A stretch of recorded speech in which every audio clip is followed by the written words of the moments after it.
এই রায় চোখে আঙুল দিয়ে দেখিয়ে দিচ্ছে যে রাজ্যের সরকার তারা সরকারি উদ্যোগে দুর্নীতিকে শুধু প্রশ্রয় দেয়নি, সরকারি উদ্যোগে দুর্নীতি করিয়েছিলেন। ইটস এ করাপ্ট গভর্নমেন্ট এবং করাপ্ট। আমার দলের ছেলেদের দেবো, কার কি বলার আছে? আমার আইনি চাকরি আমি কাকে দেবো বা না দেবো, সেই চাকরি আমি দিয়েছি এবং আমি বলছি আবার দেবো, আমার পার্টির ছেলেকেই দেবো। এবার কি সত্যি সত্যি হাওয়াই চটি জেলে যাবে? হ্যাঁ বন্ধুরা, আপনারা এতক্ষণ সবাই জেনে গিয়েছেন যে আজ কলকাতা হাইকোর্ট একটা ঐতিহাসিক রায় দিয়েছে। 2016 সালের যে পরীক্ষা হয়েছিল সেখানে 23,753 জনের নিয়োগ কলকাতা হাইকোর্ট সরাসরি বাতিল করে দিয়েছে। এ খবরটা আপনারা সবাই সারাদিনে জেনে গিয়েছেন। আমরা এই বিষয় নিয়ে বিশেষ আলোচনা করছি না, আমরা অন্য একটা বিষয় নিয়ে আলোচনা করছি যে এবার কি সত্যি সত্যি হাওয়াই চটি জেলে যাবে। আজকে ভোট প্রচারে গিয়ে রাজ্যের মুখ্যমন্ত্রী কিন্তু জেলে যে যাবেন তেমন কথা তিনি বলছেন। বেশ কয়েকদিন ধরে, বেশ কিছুদিন ধরে কিন্তু শোনা যাচ্ছে উনি ইনিয়ে বিনিয়ে কিন্তু মানুষকে শুনিয়ে রাখছেন যে উনি জেলে যেতে হলেও ভয় পাবেন না।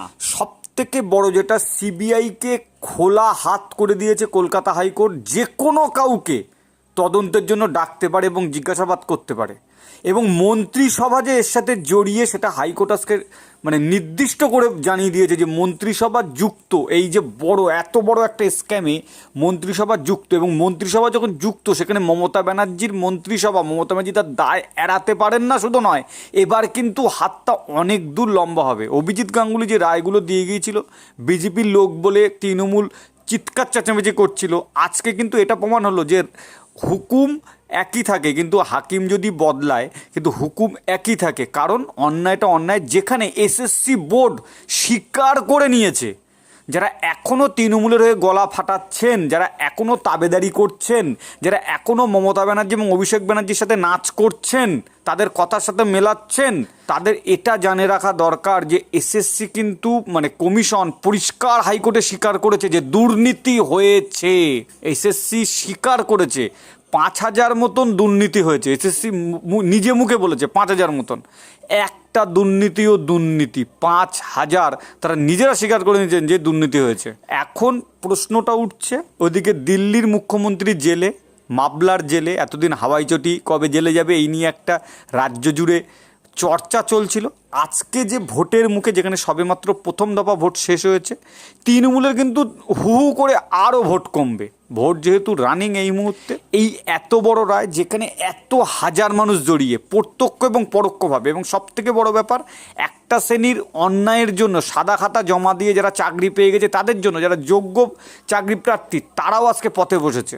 হাইকোর্টের হাতে কিচ্ছু করার ছিল না, এমনভাবে সব কিছু নষ্ট করে দিয়েছে, এমনভাবে সব কিছু ঢিসমিস করেছে এরা যে কিচ্ছু করার নেই। বাধ্য হয়ে কিন্তু এই সিদ্ধান্ত নিয়ে নতুন করে আবার সব কিছু শুরু করতে বলেছে। এবং সবথেকে বড় যেটা চর্চার বিষয়, সবথেকে বড় যেটা আলোচনার বিষয়, সেটা হচ্ছে এইবার মন্ত্রিসভায় ঢুকে যাবে সিবিআই, এবং সিবিআইকে পুরো একদম ফ্রি হ্যান্ড করে দিয়েছে কলকাতা হাইকোর্ট।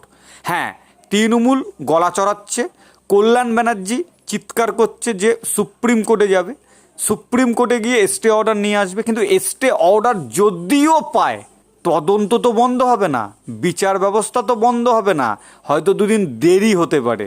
এবং যে কেস, যেভাবে প্রমাণ, যেভাবে স্বীকার করেছে এসএসসি দুর্নীতি হয়েছে, তাতে কিন্তু পিঠ বাঁচানোর কোনো লাইন নেই। সুপ্রিম কোর্টেও কিন্তু ঘাট ধাক্কা খেয়ে বেরিয়ে আসতে হবে। সুপ্রিম কোর্টেও কিন্তু এই তত্ত্বগুলোই তুলে ধরবে। তৃণমূল যেমন সুপ্রিম কোর্টে যাবে, তাহলে তার বিরোধী পক্ষ তারাও তো সুপ্রিম কোর্টে যাবে, তারাও তো মহামান্য বিচারপতিদেরকে বিষয়টা জানাবে, দেখাবে, বোঝাবে। এখান থেকে কিন্তু অনেকটা ব্যাক ফুটে চলে গেল তৃণমূলের আমলে। দুর্নীতি যে সত্যি সত্যি হয়েছে একাধিক জায়গায় একাধিকবার, সেটা কিন্তু প্রমাণিত সত্যি হয়ে গেল, প্রমাণিত সত্যি।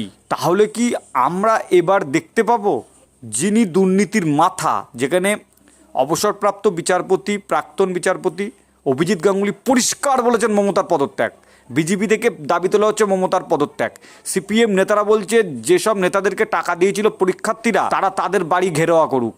অলরেডি কিন্তু বিরোধীরা আসরে নেমে পড়েছে। প্রত্যেকের যেসব নেতাদের টাকা দিয়ে যাদের বড়লোক করেছিল, কোটি হাজার কোটি টাকার দুর্নীতি, তাদের বাড়ি ঘেরাওয়া করার জন্য কিন্তু অলরেডি সিপিএম বলা শুরু করেছে। আর বিজেপি বলা শুরু করেছে মমতা ব্যানার্জি কেন পদত্যাগ করবেন না, কিন্তু পদত্যাগ তো এ রাজ্যে কেউ করে না।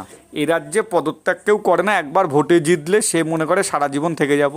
দুর্নীতি করে, গুন্ডামি করে, অপকর্ম করে, ভোটারদেরকে ভয় দেখিয়ে, চমকে ধমকে আমি সারা জীবন থেকে যাব, এই রীতি চলে আসছে। এখন মূল বিষয়টা, সবথেকে বড় যে ধাক্কাটা তৃণমূল খেয়ে গেল সেটা হচ্ছে এই রায় যেটা আজকে হাইকোর্ট দিল, ডিভিশন বেঞ্চ যে রায়টা দিল, এই রায় ব্রাত্য বসুর একটা ভিডিও আপনাদেরকে দেখাচ্ছি, দেখুন ব্রাত্য বসু কী বলেছিল। এই ভিডিওটা ভাইরাল হয়েছিল, আপনারা অনেকেই দেখেছেন, আবারও দেখুন। এবং আইনজীবী সব্যসাচী চক্রবর্তী কি বলেছেন তার বক্তব্যটাও আমরা তুলে ধরছি। পুরো ভিডিওটা দেখতে থাকুন এবং আপনার মতামত জানান। এবার কি সত্যি সত্যি হাওয়াই চটির পালা? সত্যি সত্যি কি এবার কান টানলে মাথা আসবে? রাজ্যের সাধারণ মানুষ কি সত্যি সত্যি এই দুর্নীতি যেটা হয়েছিল তার কি একটা বিচার, সর্বশেষ একটা বিচার দেখতে পাবে? এবং আগামী দিন যারা এরকম ধরনের দুর্নীতি করবে তারা ভয় পাবে? এই যে রায়টা যদি এটা সত্যি সত্যি হয়ে থাকে, যদি এটা সত্যি সত্যি বলবৎ হয়, তাহলে কিন্তু আগামী দিন যারা দুর্নীতি করবে বলে ভাবছে বা করবে, তারা কিন্তু তখন ভয়, সে যে দলেরই হোক না কেন, যে সরকারের আমলেই হোক না কেন, এটা কিন্তু নজিরবিহীন একটা রায় কিন্তু কলকাতা হাইকোর্ট দিয়েছে।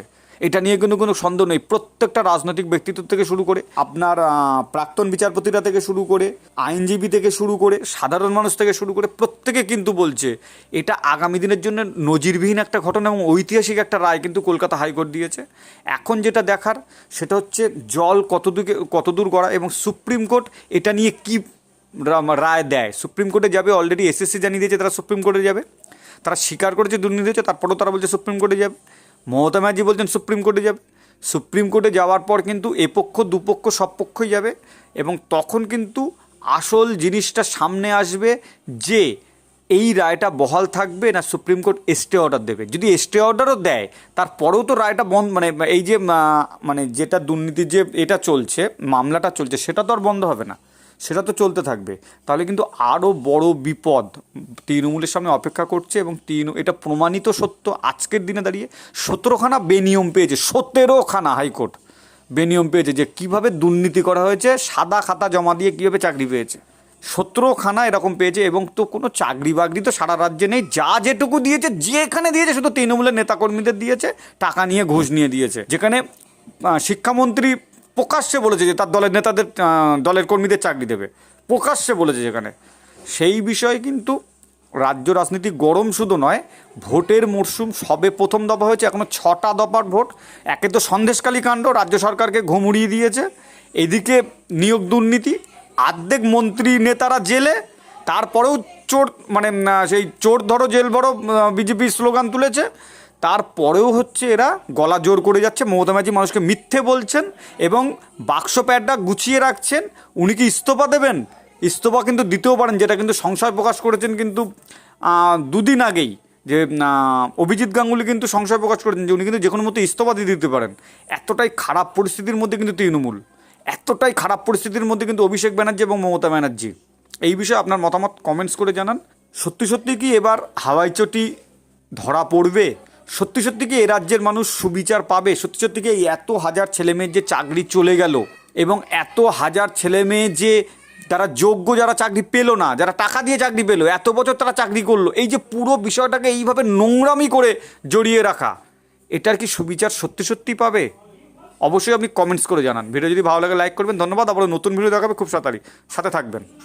এই রায় চোখে আঙুল দিয়ে দেখিয়ে দিচ্ছে যে রাজ্যের সরকার, তারা সরকারি উদ্যোগে দুর্নীতিকে শুধু প্রশ্রয় দেয়নি, সরকারি উদ্যোগে দুর্নীতি করিয়েছিলেন। ইটস এ করাপ্ট গভর্নমেন্ট এবং করাপ্ট ক্যাবিনেট। যে ছেলেমেয়েরা রাস্তায় বসে আছেন দীর্ঘদিন ধরে, তাদের সঙ্গে বঞ্চনা করা হয়েছে, তাদেরকে হেয় করা হয়েছে, তাদেরকে মকরি করা হয়েছে।